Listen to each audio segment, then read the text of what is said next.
جو ان وقتی سہاروں پر گھمنڈ کر کے انسانیت سے لاتعلق ہو جاتا ہے۔ میرے نزدیک ان چہروں کا کوئی معیار نہیں ہے۔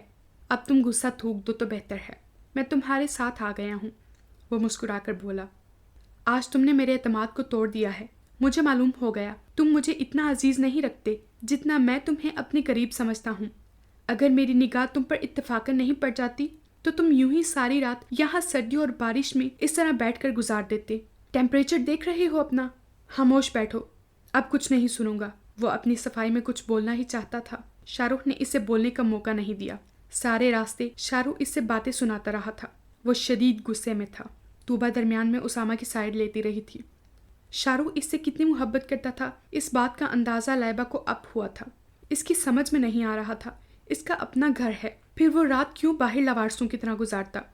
شاہ رخ انہیں گیٹ کے پاس اتار کر اسامہ کو ڈاکٹر کے پاس لے گیا تھا۔ وہ دونوں تقریباً بھاگتی ہوئی برآمدے تک پہنچی تھیں۔ کپڑے پھر بھی ان کے ہاتھ سے گیلے ہو گئے تھے۔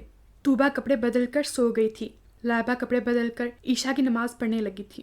نماز کے بعد اس نے اپنے روز کے وظائف پڑھے اور پھر بستر پر لیٹ گئی۔ وہ پچھلے 2 دن سے یہاں آئی ہوئی تھی۔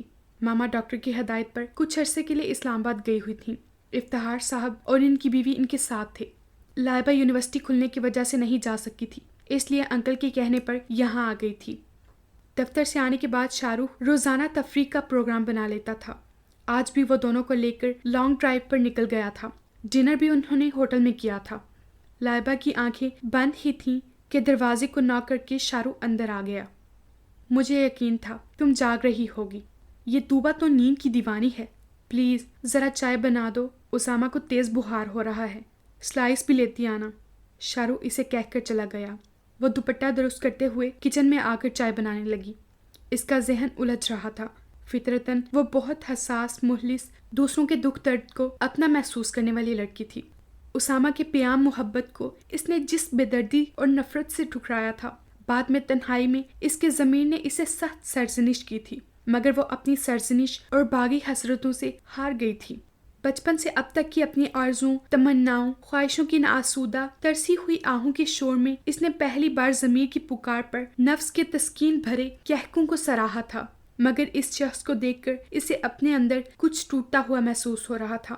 اندر ہی اندر کی اذیت آمیز سرگوشیاں گونجنے لگی تھیں۔ طوبہ کی باتوں سے اسے خوب اندازہ ہو گیا تھا کہ وہ گھر بھر کر لاڈلا اور بے حد چہیتا ہے۔ چچا چچیوں اور کزنز کی آنکھوں کا تارا، ماں باپ کا اکلوتا جان سے پیارا بیٹا، اور دادی تو گویا اسے دیکھ دیکھ کر جیتی تھیں۔ خاندان بھر میں وہ ان کے بہت قریب تھا، ان کو بہت چاہنے والا اور ان سے اپنی ہر ضد اور جائز و ناجائز بات کو منوانے والا شخص ہے۔ پھر کیوں وہ اتنی سردی اور برستی بارش میں لاوارسوں کی طرح بیمار ہو کر باہر بینچ پر بیٹھا تھا؟ پھر شاہ رخ کا اسے اس طرح گھر لانا، یہ سب باتیں اسے متجسس کر رہی تھیں۔ اس کے بارے میں سوچیں اس منہ زوری سے اس کے اندر آ رہی تھیں، جس طرح بند دروازے کو دھکیل کر طوفانی ہوائیں داخل ہوتی ہیں۔ وہ اس کے متعلق سوچنا نہیں چاہتی تھی۔ اس نے چائے فلاسک میں بھری، ہک میں لٹکے ہوئے 2 کپ نکال کر ٹرے میں رکھے، سلائس کے ساتھ ساتھ بسکٹ بھی اس نے پلیٹ میں نکال کر رکھ دیے۔ ٹرے میں سب سامان رکھنے کے بعد کچن لاک کرتی ہوئی وہ شاہ رخ کے کمرے میں آئی۔ پہلا قدم اندر رکھتے ہوئے وہ نروس ہو رہی تھی۔ سامنے شاہ رخ کے بیڈ پر وہ بے سود سا لیٹا ہوا تھا۔ لائبہ نے ادھر ادھر نگاہیں دوڑائیں۔ شاہ رخ کمرے میں نہیں تھا۔ اس نے اسامہ کی طرف دیکھا۔ وائٹ کاٹن کے شلوار سوٹ میں اس کا چہرہ بخار کی حدت سے سرخ ہو رہا تھا۔ اس کے بال، جس کے سٹائل پر جامع کے اندر اور باہر کی لڑکیاں سو جان سے فدا تھیں، بے ترتیب پیشانی پر بکھرے ہوئے تھے۔ سومی اس کی گھنی سیاہ مونچھوں کی دیوانی تھی، جو اب مزید گھنی ہو رہی تھیں۔ شیو سے نامعلوم کتنے عرصے سے بے روحی بڑھتی جا رہی تھی، جس نے بڑھتے بڑھتے بے ترتیب داڑھی کی صورت اختیار کر لی تھی۔ تمہاری فضول ضد اور انا نے ان کو اس حال میں پہنچا دیا ہے۔ نہیں، میری ذات کسی کے لیے تکلیف کا باعث نہیں بن سکتی۔ میں ظالم اور خود غرض نہیں ہوں۔ کچھ گھنٹے قبل کہے گئے طوبہ کے الفاظ اس کے کانوں میں گونجنے لگے تو وہ ہراساں ہو کر خود سے مخاطب ہوئی۔ ٹیبل پر ٹرے رکھتے ہوئے گھبراہٹ میں کپ اور ساسر آپس میں ٹکرا گئے تھے۔ اس نے گھبرا کر اسامہ کی طرف مڑ کر دیکھا۔ وہ بھی اس معمولی سے شور سے اٹھ گیا تھا اور اس کی طرف دیکھ ہی رہا تھا۔ ایک لمحے کے لیے دونوں کی نگاہیں ٹکرائیں۔ نامعلوم کیا تھا ان نگاہوں میں، خونے دل کی سرخی یا جلی ہوئی آرزوؤں کا دھواں، چاہتوں کی تذلیل کا دکھ یا اس کے نفرت انگیز لفظوں کا زہر۔ اف، لائبہ نے فوراً چہرہ موڑ لیا۔